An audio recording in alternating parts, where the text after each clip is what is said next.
Salut à toutes et à tous, bienvenue pour ce 63e épisode. Comme vous le savez, c'est un épisode un peu spécial parce que c'est le 2e anniversaire du podcast. Alors, que vous l'écoutiez depuis sa création ou seulement depuis quelques jours, je nous souhaite à tous un bon anniversaire. C'est grâce à vous que ce podcast existe, donc on peut tous profiter de cette occasion pour se féliciter. Je sais que parfois, quand on apprend une langue, on trouve le temps long. On a l'impression de faire du surplace, de pas avancer. C'est pour ça que c'est important de prendre le temps de penser aux progrès qu'on a réalisés. Essayez de vous rappeler quel était votre niveau de français l'année dernière. Peut-être que c'était difficile pour vous de comprendre ce podcast, ou peut-être même que vous commenciez juste à apprendre les bases, à dire je m'appelle Émilie, j'ai 32 ans, mais aujourd'hui, c'est sûrement beaucoup plus facile pour vous de me comprendre, même si moi aussi j'ai augmenté la difficulté du podcast. Donc voilà, prenez un moment pour apprécier ça et vous féliciter. Moi, je repense au premier épisode et j'ai l'impression que c'était il y a 10 ans. Il s'est passé tellement de choses depuis, la communauté a grandi si vite, j'ai du mal à croire que tout ça est arrivé en seulement 2 ans. J'ai hâte de voir ce que le futur nous réserve. Bref, comme vous le savez, ça va être un épisode assez spécial parce que je vais vous donner la parole. La dernière fois, je vous ai demandé de m'envoyer des questions et vous m'avez pas déçu, j'en ai reçu plein. Vous m'avez fait un beau cadeau d'anniversaire. Certains m'ont envoyé leurs questions en format audio et d'autres ont préféré le faire par email. Je sais que c'est pas facile de s'enregistrer, surtout dans une langue étrangère. Ça vous a demandé de sortir de votre zone de confort, de surmonter la barrière linguistique et parfois aussi la barrière technologique. Alors bravo à tous ceux qui m'ont envoyé leur enregistrement. Ça m'a fait très plaisir d'entendre vos voix.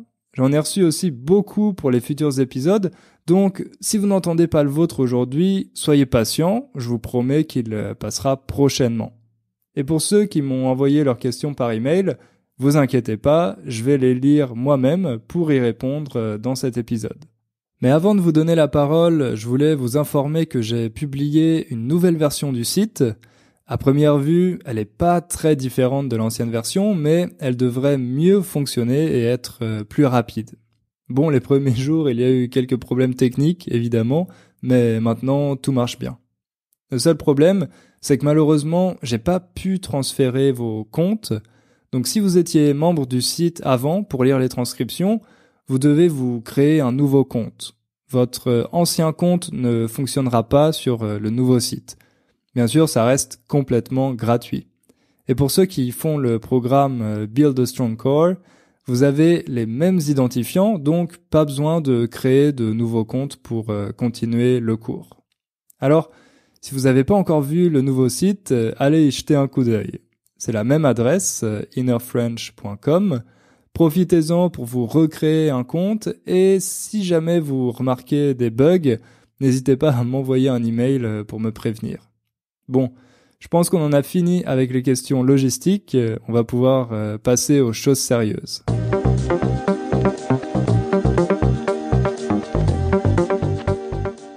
Pour commencer, je dois dire que j'ai trouvé toutes vos questions très intéressantes. Ça m'arrive de regarder des Q&A sur YouTube et la plupart du temps, je trouve que les questions sont pas passionnantes, mais vous m'avez vraiment impressionné. Ça me conforte dans l'idée qu'on a construit une super communauté ensemble et honnêtement, ça me fait chaud au cœur. Cette expression, ça me fait chaud au cœur, ça veut dire que ça me fait très plaisir, ça me réconforte.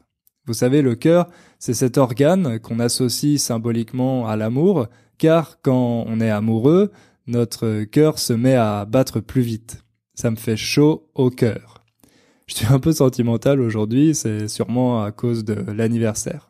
Bref, globalement, il y avait 3 catégories de questions. Des questions sur l'apprentissage du français, d'autres sur des sujets plus généraux, et puis des questions plus personnelles, notamment sur le véganisme. Enfin, vous avez été très sages, vous m'avez pas envoyé de questions indiscrètes. J'ai essayé de les organiser pour que ce soit plus facile à suivre. Du coup, on va commencer avec les questions sur l'apprentissage du français. Salut Hugo, c'est Jim. Comment ça va? Moi ça va très bien. Donc félicitations à l'avance pour le 2e anniversaire du podcast. Et ma question, j'aimerais savoir la différence entre quoique avec un espace entre quoi et que et quoique sans espace entre les deux mots. J'aimerais aussi que vous parliez de l'accord des verbes avec leur sujet et les pronoms d'objets directs et indirects. Passez un très bon moment. Alors vous avez peut-être reconnu la voix de Jim. J'ai déjà passé un de ses enregistrements dans le dernier épisode. Merci Jim pour tes questions. Ah oui, j'en profite pour vous dire que quand vous m'écrivez, vous pouvez me tutoyer, me dire tu au lieu de vous. C'est vrai que normalement, c'est mieux de vous voyer quand vous ne connaissez pas la personne, c'est plus poli, mais moi je préfère que vous me tutoyez parce que sinon je me sens vieux.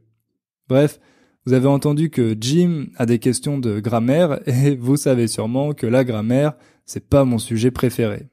Pendant longtemps, l'enseignement des langues était exclusivement centré sur la grammaire et ça n'a pas donné des très bons résultats. C'est pour ça que je recommande surtout de passer un maximum de temps à lire ou écouter des choses en français plutôt qu'à faire des exercices. Attention, je dis pas que la grammaire est complètement inutile. Je dis simplement qu'elle doit juste être un accessoire pour vous aider à corriger certaines erreurs. Jim, tu parles déjà bien français, donc je suis sûr que tu utilises la grammaire seulement pour t'améliorer, mais je pense que tes questions sont un peu trop techniques pour les traiter dans un podcast.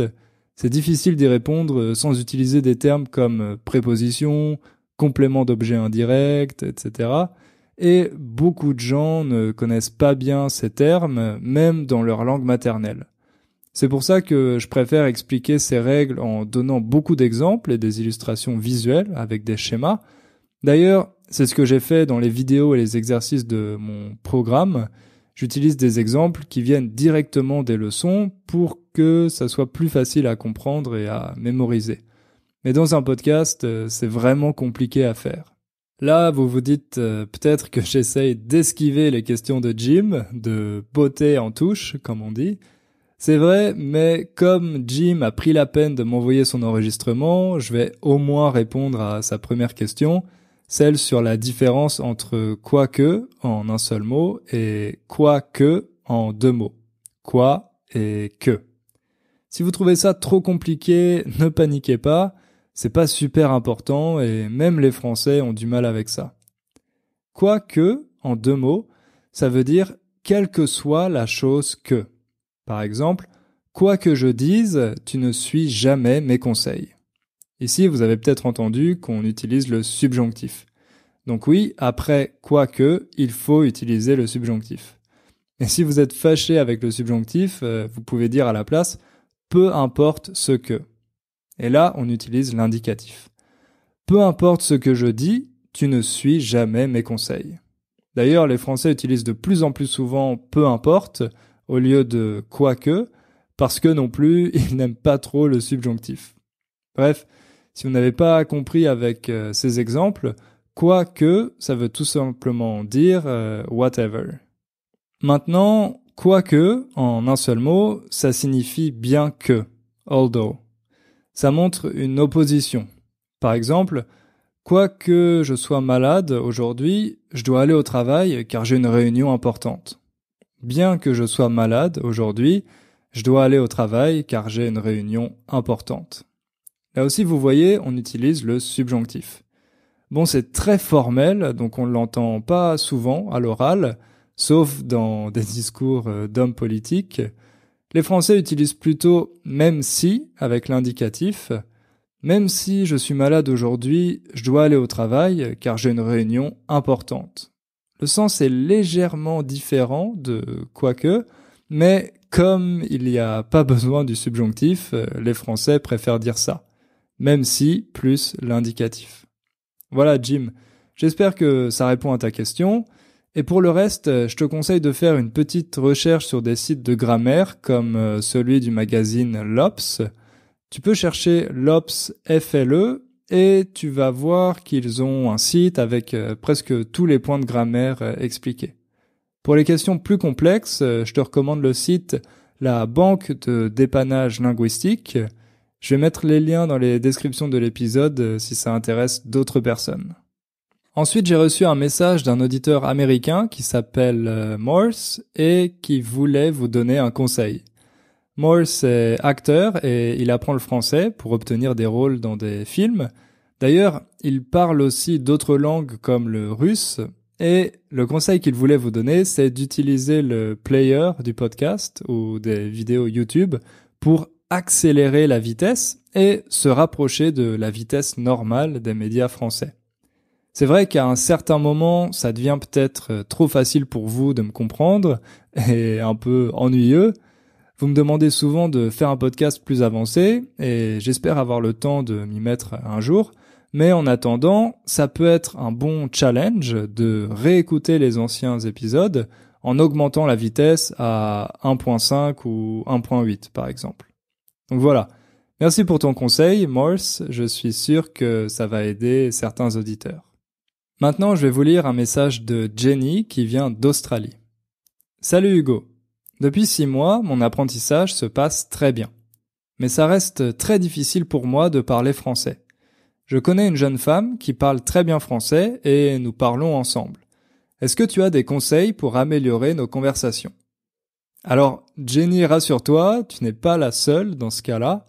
Presque tout le monde a ce problème parce que c'est dans cet ordre qu'on apprend.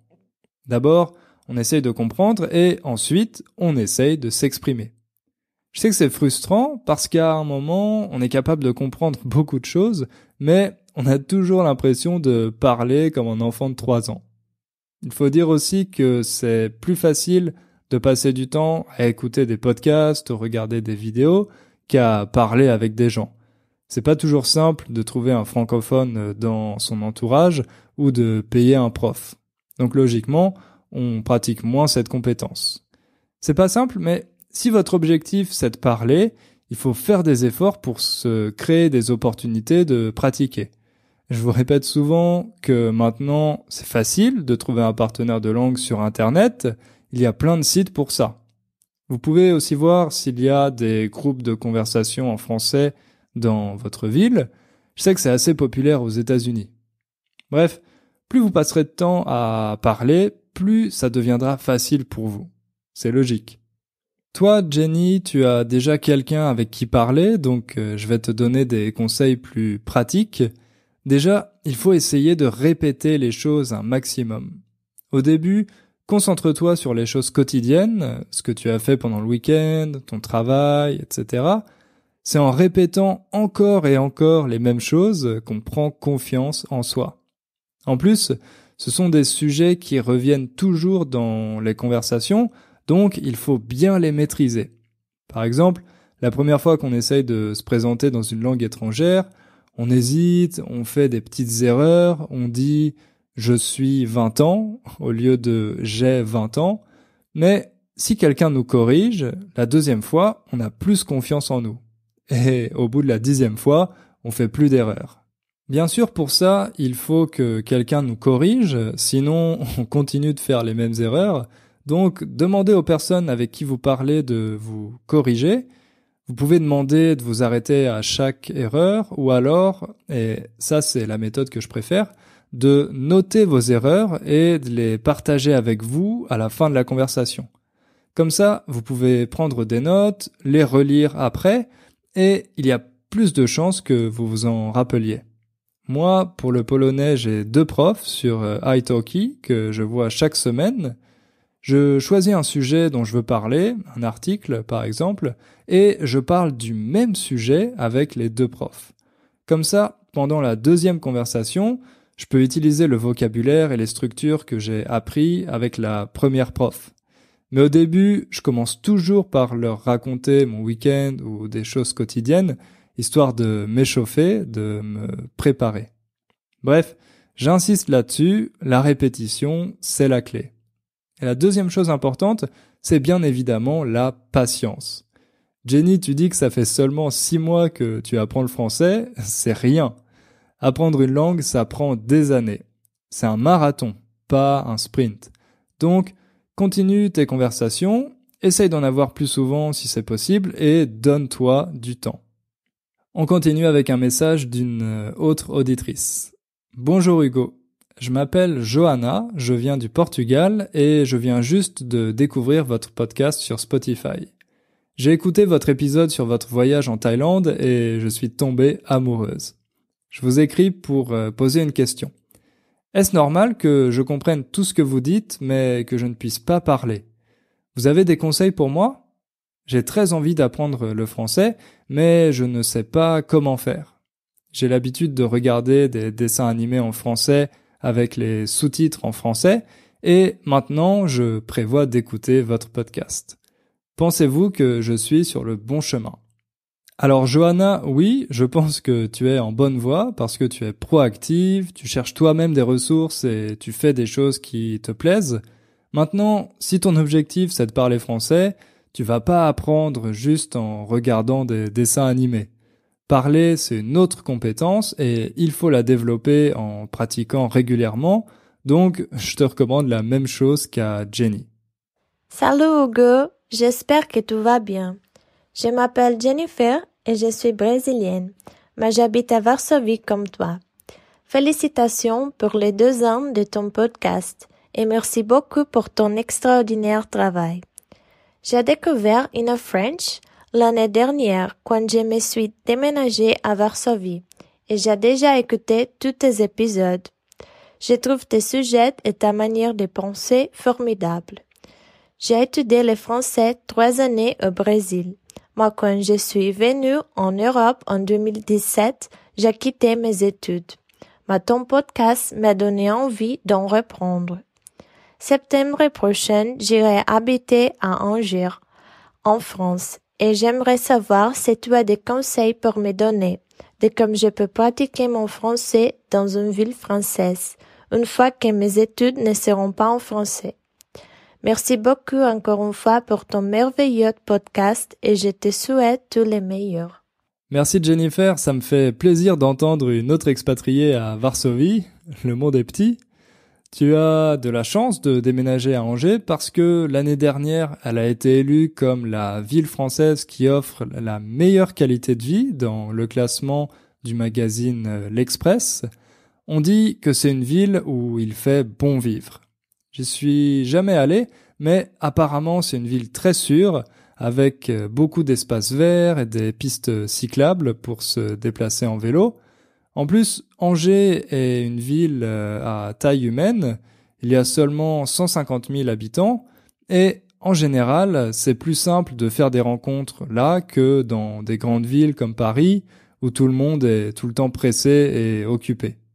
Ce que je te conseille, c'est de faire des activités où tu vas être amené naturellement à rencontrer des gens, par exemple faire un sport collectif dans un club, ou des activités artistiques en groupe, prendre des cours de cuisine ou de yoga, s'inscrire dans une association.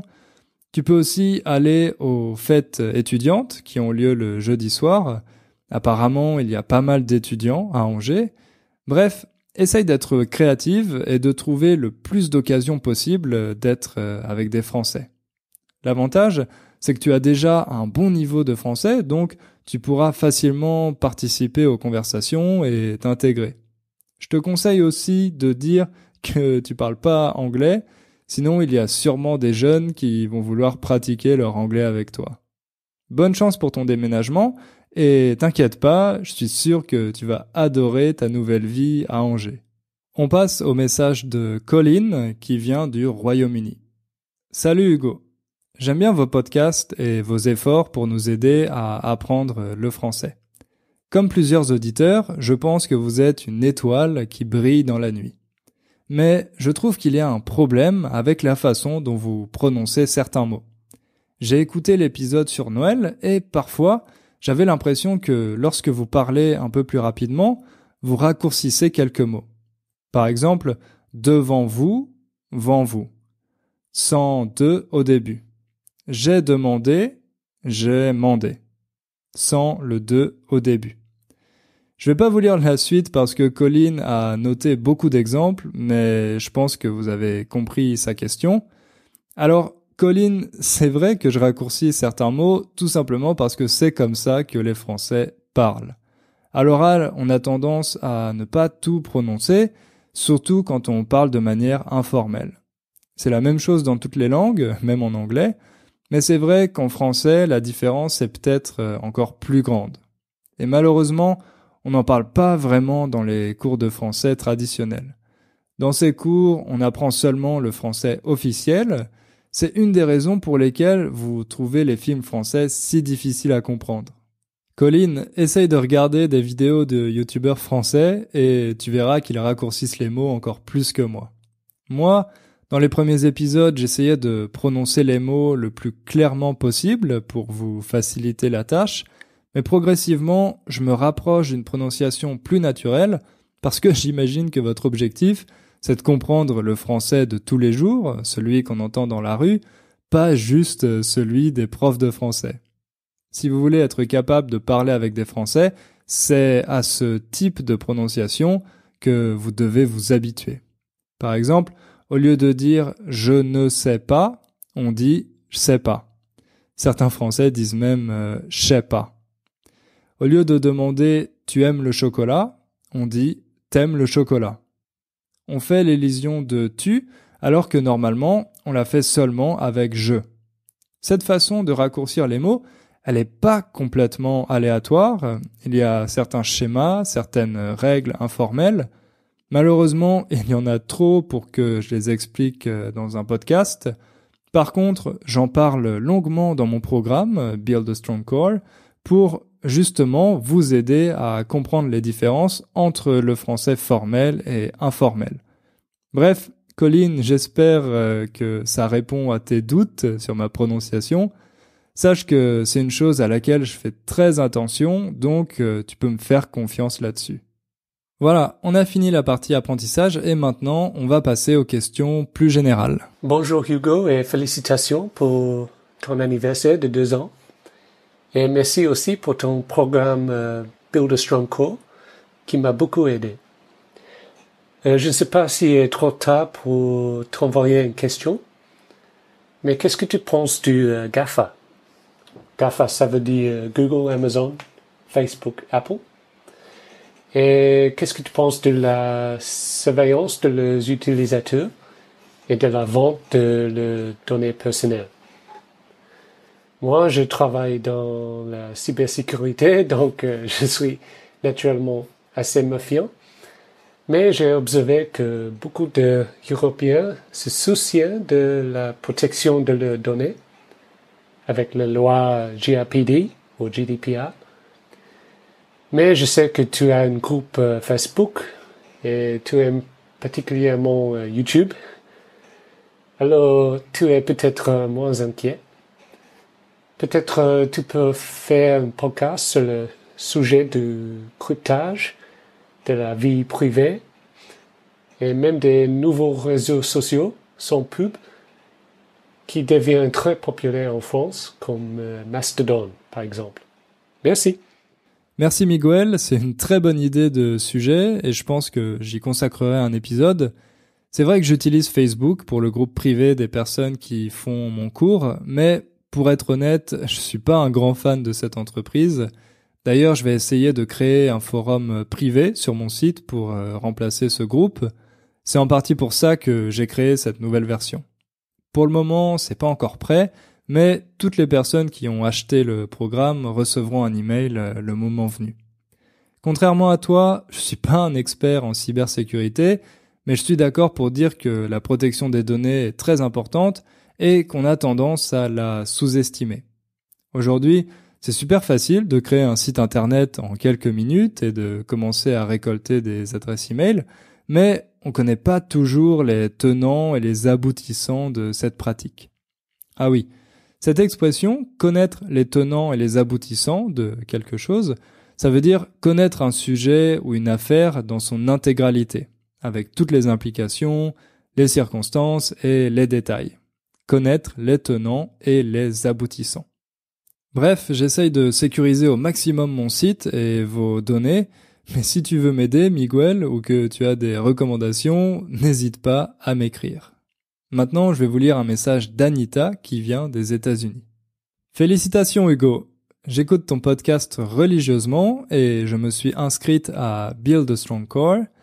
Merci pour tout ça et aussi de m'avoir recommandé 10%, ma série préférée au monde, et Solange te parle sur YouTube. Elle est charmante et bizarre, je l'adore. Tu nous as demandé des questions, alors pourquoi as-tu choisi des noms anglais pour le podcast et le cours? Merci pour ton email, Anita. Je dois t'avouer que je me pose beaucoup de questions existentielles sur l'utilisation de l'anglais. J'ai choisi un nom anglais parce que j'arrivais pas à trouver un nom français sympa et facile à comprendre pour les étrangers. Soit j'aurais dû choisir quelque chose de très simple comme français avec Hugo, soit un nom plus original mais pas forcément intelligible pour les non-francophones. Ensuite, ça me semblait logique d'utiliser l'anglais parce que, premièrement, c'est une langue que je maîtrise, deuxièmement, c'est la plus parlée au monde, et troisièmement, la majorité des auditeurs de podcasts sont anglophones. Pour mon programme, c'est pareil, je trouve que les noms anglais sonnent mieux et qu'ils sont plus faciles à retenir. Construit un noyau solide, ça sonne pas génial. C'est comme si on traduisait iPhone par e-téléphone, ça sonnerait moins bien. Mais à part ça et les quelques traductions dans les transcriptions du podcast, j'essaye d'utiliser l'anglais le moins possible. Pour finir cette partie, on a une question sur une personnalité française. Bonjour Hugo, je m'appelle Lindsay et j'habite à Londres. J'ai une question pour vous. Je m'intéresse à Simone Weil. Je l'ai lu dans les journaux français. J'ai acheté une biographie de elle et il s'avère qu'elle était enterrée en Kent, près de chez moi. Mais je ne suis pas sûre pourquoi elle figure actuellement dans les journaux français. Merci pour ton enregistrement, Lindsay. Je crois que tu confonds deux personnes, Simone Veil avec un W et Simone Veil avec un V. En fait, c'était toutes les deux des intellectuelles françaises d'origine juive, mais elles n'ont pas vécu exactement à la même époque. La première, Simone Veil avec un W, elle a vécu pendant la première moitié du XXe siècle. Au moment de la Seconde Guerre mondiale, elle s'est réfugiée en Angleterre pour combattre aux côtés de la France libre. Malheureusement, elle a attrapé la tuberculose et elle en est morte en 1943. C'est pour ça qu'elle a été enterrée à côté de chez toi, à Kent. La deuxième, Simone Veil avec un V, c'est la plus connue. Pendant la Seconde Guerre mondiale, elle a été déportée à Auschwitz avec sa famille. Elle avait 16 ans à l'époque. Ses parents et son frère sont morts là-bas, mais ses sœurs et elle ont survécu et elles sont revenues en France. Ensuite, elle a fait des études de droit et elle est devenue politicienne. Elle a été très influente pendant la Ve République. Par exemple, elle a été ministre de la Santé et elle a fait adopter la loi sur la légalisation de l'avortement des femmes en 1975. Un avortement, c'est quand une femme enceinte décide d'interrompre sa grossesse parce qu'elle ne veut pas avoir l'enfant. Donc avec cette loi, qui s'appelle d'ailleurs la loi Veil, les Françaises ont obtenu le droit d'avorter. C'est notamment pour ça que Simone Veil est devenue une icône du combat féministe. Mais pas seulement, car elle a aussi participé à la construction de l'Union européenne et à la réconciliation franco-allemande, ce qui est vraiment courageux compte tenu de son histoire personnelle. Elle est morte en 2017 et le président Emmanuel Macron a décidé de la faire enterrer au Panthéon. Le Panthéon, c'est un monument à Paris où on enterre les plus grands personnages de l'histoire de France. Il se trouve dans le quartier latin à Paris. Si vous y êtes jamais allé, je vous conseille de le visiter. C'est un bâtiment magnifique et très intéressant. Récemment, les médias français ont aussi parlé de Simone Veil à cause d'un acte antisémite. Il y a un artiste qui a dessiné son portrait sur plusieurs boîtes aux lettres à Paris pour l'honorer, mais un matin, on a vu que les boîtes aux lettres en question avaient été taguées. Quelqu'un a fait des graffitis de croix gammées sur ces portraits de Simone Veil. La croix gammée, c'est ce symbole qui était utilisé par le régime nazi. Vous savez que j'ai fait un épisode sur l'antisémitisme en France, l'épisode numéro 61, mais j'ai oublié de mentionner ça. Voilà, Lindsay, maintenant j'espère que c'est plus clair pour toi. Et pour finir, je vais répondre à toutes vos questions plus personnelles. D'abord, il y en a plusieurs qui concernent le véganisme, parce que, comme vous le savez, si vous avez écouté mon épisode sur ce sujet, je suis devenu vegan il y a 3 ans. Bonjour Hugo et salut à tous les auditeurs. Voici ma question. C'est comment a réagi votre copine quand vous l'avez informée de votre décision de devenir vegan? Vous avez peut-être reconnu la voix de Nick, un auditeur écossais. En fait, c'était le premier auditeur à m'envoyer son enregistrement. Je l'avais diffusé dans le 42e épisode. Donc, merci Nick, ça me fait très plaisir de t'entendre à nouveau.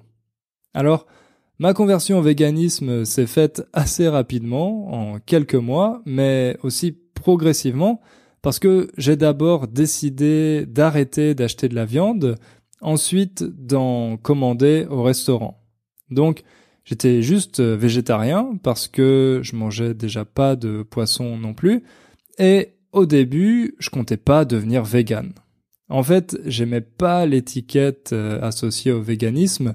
Pour moi, ce mouvement avait une image assez négative parce que j'avais pas envie de changer toutes mes habitudes. Mais après avoir vu une vidéo sur la production de lait et la cruauté avec laquelle les vaches et leurs bébés sont traités, j'ai décidé de tout arrêter. Comme ça, du jour au lendemain. Donc ça a un peu surpris ma copine, mais évidemment elle a été très contente de ma décision, vu qu'elle était végétarienne depuis sa naissance et qu'elle était devenue végane elle-même quelques semaines avant moi. Aujourd'hui, je dois dire que ça serait difficile pour nous d'imaginer vivre avec quelqu'un qui n'est pas végane, parce que c'est quelque chose qui prend beaucoup de place dans notre vie. Ensuite, j'ai aussi reçu une question de Ningtung qui habite aux États-Unis et qui voulait savoir si c'est difficile d'être vegan en France et en Pologne.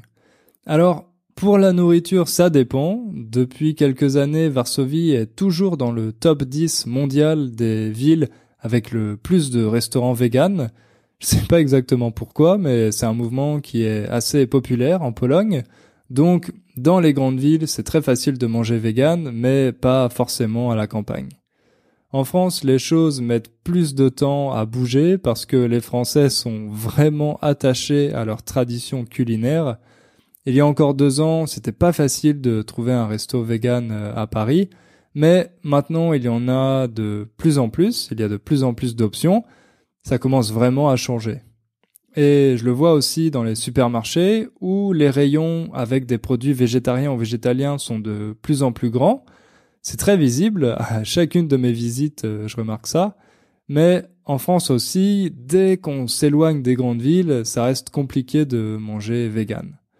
Après, le véganisme, ça concerne pas seulement la nourriture, c'est un rejet de tous les produits d'origine animale, notamment les vêtements, et même les produits testés sur les animaux comme les cosmétiques. Ça, c'est pas toujours facile à contrôler, en Pologne comme en France. Pour s'informer, il faut vraiment aller chercher les informations. Ça demande un peu de temps, mais on finit toujours par trouver. Et puis, il y a aussi la question de l'acceptation sociale. Au début, ma famille et mes amis ont trouvé ma décision vraiment bizarre. Surtout qu'ils savaient que j'étais un gros mangeur de viande, donc ils faisaient beaucoup de blagues pendant les repas, ils me posaient des questions tout le temps. Mais maintenant, c'est quelque chose qui est plus accepté. Les médias en parlent souvent, même s'ils ont tendance à déformer la réalité, et presque tout le monde a au moins un ou une végane dans son entourage. Donc aujourd'hui, mes proches l'ont complètement accepté et il y en a même qui ont arrêté de manger de la viande grâce à moi et ça, c'est vraiment cool. Salut Hugo, je m'appelle Lizzie et je suis mexicaine. D'abord, j'aimerais te féliciter et te remercier pour tes podcasts. Ma question est la suivante. Quelle est la chose la plus délicieuse que tu as mangée en Pologne? Encore merci beaucoup et au revoir. Merci à toi, Lucie, pour ta question. Comme je viens de vous le dire, il y a plein de restos vegan à Varsovie, donc j'ai l'embarras du choix. Avoir l'embarras du choix, ça veut dire qu'on a énormément d'options, voire même trop d'options. À Varsovie, vous pouvez trouver toutes les cuisines du monde en version vegan. Des pizzas, des burgers, des sushis, des ramen, des soupes pho, absolument tout. Alors, c'est assez difficile de choisir seulement un plat. Laissez-moi réfléchir. Ah oui, il y a une spécialité polonaise que vous connaissez peut-être, les pierogi. C'est un peu comme des raviolis mais sans sauce tomate.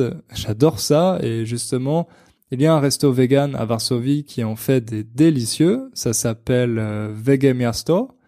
Mais il y a aussi un resto mexicain vegan qui s'appelle Momenchik où j'ai mangé les meilleurs burritos de ma vie. Je sais pas si au Mexique le véganisme est populaire, mais si tu viens un jour à Varsovie, ça vaut le coup de tester les burritos de Momenchik. Je te recommande le California, c'est mon préféré. Voilà. J'ai répondu à toutes vos questions sur le véganisme et j'en ai profité pour faire un peu de prosélytisme. Donc maintenant, on peut passer aux 3 dernières questions. Salut Hugo, je m'appelle Vito, je viens du Brésil et félicitations pour 2 ans de In French. Ton podcast m'a beaucoup aidé à apprendre le français quand j'ai commencé il y a 1 an. Alors je sais que t'apprends le polonais, mais ma question concerne ton intérêt pour d'autres langues romanes. Si tu pouvais apprendre instantanément une nouvelle langue romane, laquelle choisirais-tu et pourquoi? Merci pour ta question, Victor. Alors, dans les langues romanes, il y a le français, l'espagnol, le catalan, le portugais, l'italien et le roumain. L'espagnol, je l'ai déjà appris, même si c'est vrai que j'ai énormément oublié vu que je pratique pas du tout. Mais je pense que je pourrais le réactiver assez facilement si je voulais. J'aimerais bien apprendre l'italien, mais je pense que parmi les langues romanes, c'est peut-être la plus facile à apprendre pour les francophones. Donc si j'avais la chance de pouvoir en apprendre une instantanément, comme ça, en claquant des doigts, je pense que je devrais plutôt en choisir une autre. C'est pour ça que je choisirais le portugais, qui me semble un peu plus compliqué. En plus, il y a beaucoup de Portugais en France et de Brésiliens dans la communauté Inner French, donc j'aurai sûrement beaucoup d'occasions de pratiquer. Question suivante. Salut Hugo, je m'appelle Franck et je t'appelle du nord-est de l'Angleterre, à Newcastle précisément, où je suis prof de français. En fait, c'est une de mes étudiantes qui m'a recommandé ton podcast et j'avoue que depuis que je t'écoute, je suis vraiment devenu un grand fan de In French et de tout ce que tu fais pour les étudiants de français. Donc d'abord, je voulais te féliciter énormément pour tout ton travail. Alors ma question justement, c'est par rapport à ta formation, parce que je suis vraiment impressionné. Moi, ça fait 25 ans que j'enseigne le français, je suis un vieux, mais j'admire énormément ce que tu fais et je voulais juste savoir, si c'est pas trop indiscret, quelle est la formation que tu as suivie pour aujourd'hui faire ce que tu fais. Voilà, je te remercie beaucoup et j'ai hâte de t'entendre. À bientôt. Alors je vous avoue que j'ai été très surpris quand j'ai écouté les premières secondes de cet enregistrement. Je me suis dit « Wow, il parle parfaitement français ». Mais vous l'avez compris, Franck est français, il est même prof de français à Newcastle. Franck, ton message m'a fait très plaisir, il a beaucoup flatté mon ego, surtout venant de quelqu'un avec autant d'expérience que toi. C'est toujours très agréable d'avoir la reconnaissance de ses pairs. Et j'en profite pour remercier tous ceux d'entre vous qui avaient partagé le podcast avec vos profs. C'est très sympa de me faire de la pub. Bref, Franck m'a demandé quelle formation j'ai faite. Et si vous savez pas ce que ça signifie, ça veut tout simplement dire quelles études j'ai faites. Enfin, formation, c'est un peu plus large que études parce que ça peut aussi concerner la vie professionnelle. Par exemple, une entreprise peut demander à un de ses employés de faire une formation pour apprendre une nouvelle compétence ou alors apprendre à utiliser un nouvel outil. On peut dire faire une formation ou suivre une formation. Alors moi, j'ai pas de formation traditionnelle de prof de français, Mes études n'avaient rien à voir avec l'enseignement du français puisque j'ai fait une école de commerce. Après mes études, j'ai commencé à travailler dans une agence de publicité, mais ça m'intéressait pas du tout. Comme mon meilleur ami est d'origine polonaise, il m'a proposé de déménager en Pologne pour créer une entreprise là-bas. Bon, j'entre pas dans les détails, mais cette entreprise n'a pas marché, elle a vite fait faillite. Malgré ça, j'ai eu envie de rester un peu plus longtemps à Varsovie parce que je trouvais la ville très sympa. Par chance, on m'a proposé de donner des cours de conversation à l'Institut français. Là, j'ai appris sur le tas. Ça, c'est une autre expression intéressante. Apprendre sur le tas, ça veut dire que vous apprenez sur place, en pratiquant et sans préparation. Sur le tas. Donc moi, quand j'ai donné mon premier cours de conversation, je savais pas du tout comment m'y prendre. C'était assez stressant. En plus, j'étais le plus jeune dans la salle. Tous les élèves étaient plus âgés que moi. Mais ils ont été très sympas, même si le cours n'était pas brillant. Et surtout, dès ce premier jour, j'ai tout de suite adoré le contact avec les élèves et la dimension pédagogique du travail. Donc j'ai commencé à lire tout ce que je pouvais trouver sur l'enseignement des langues et à implémenter ça dans mes cours. J'ai compris que j'avais trouvé ma vocation. Plus tard, c'est aussi grâce à mes élèves que je me suis rendu compte du manque de ressources pour les intermédiaires. Et comme j'écoutais un podcast pour apprendre le polonais, Real Polish, j'ai décidé de faire la même chose et de créer Inner French. Maintenant, je continue d'améliorer tout ça petit à petit grâce au feedback des auditeurs. Salut Hugo, je m'appelle Ksenia et je viens de Russie. Merci pour tous vos efforts pour aider ceux qui aiment le français à apprendre cette belle langue en prenant du plaisir. J'ai une question peut-être un peu philosophique. Quel est selon vous le véritable but de votre vie? Merci encore. Je te remercie Ksenia pour ta question assez philosophique, comme tu dis. Je crois que je pourrais faire un épisode entier sur ce sujet, mais ça fait déjà longtemps que je parle et j'ai pas envie que vous vous endormiez, donc je vais essayer d'aller à l'essentiel. Quand on lit les auteurs français comme Camus, et vous savez que j'adore Camus, on peut se dire que finalement la vie est absurde et qu'elle n'a pas de but. On ne fait que réagir aux événements extérieurs qui, eux-mêmes, sont seulement le fruit du hasard. Le problème avec cette vision, c'est qu'elle est assez déprimante. C'est difficile de trouver la motivation de se lever le matin quand on pense de cette manière. Nous, les humains, nous sommes des animaux qui aimons les histoires. On a besoin d'interpréter ce qu'on observe autour de nous, de donner un sens à notre environnement et notre vie. Pendant longtemps, c'est la religion qui remplissait cette fonction, mais aujourd'hui, c'est moins le cas. En tout cas, moi, je crois pas en Dieu ni en aucune religion. Quand j'étais plus jeune, le sens de ma vie était assez clair. Je voulais faire des bonnes études pour trouver un bon travail et avoir une bonne situation. J'étais très tourné vers moi-même et assez égoïste, je dois dire, mais je pense que c'est souvent le cas à cet âge-là, donc je culpabilise pas trop. En vieillissant, j'ai compris que ce mode de vie était pas très épanouissant, il me satisfaisait pas. Une fois qu'on a une situation matérielle confortable, cette réussite cesse d'être un objectif motivant. C'est pour ça que maintenant, j'essaye plutôt de regarder autour de moi, de me tourner vers les autres.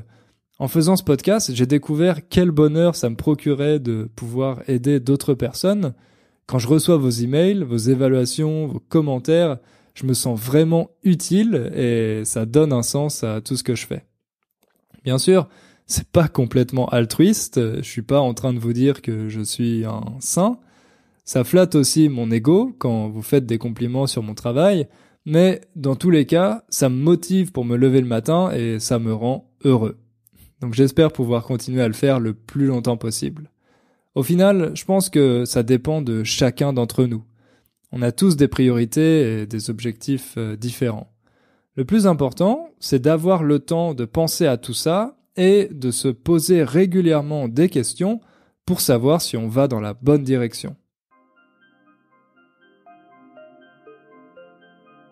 C'est sur ces mots qu'on va finir cet épisode anniversaire. Bravo à vous d'avoir écouté jusqu'au bout, c'était vraiment long. J'espère que vous vous êtes pas ennuyés. Si j'ai oublié votre question, désolé, c'est simplement que je l'ai pas vue. Donc renvoyez-moi un email et j'y répondrai dans un futur épisode. Encore une fois, merci à vous, à tous ceux qui m'ont envoyé leurs questions ou qui ont laissé des évaluations sur iTunes et sur Facebook. Tout ça, c'est grâce à vous, vous êtes les meilleurs auditeurs. On se retrouve dans 2 semaines et en attendant, n'oubliez pas de faire un peu de français tous les jours. Ciao!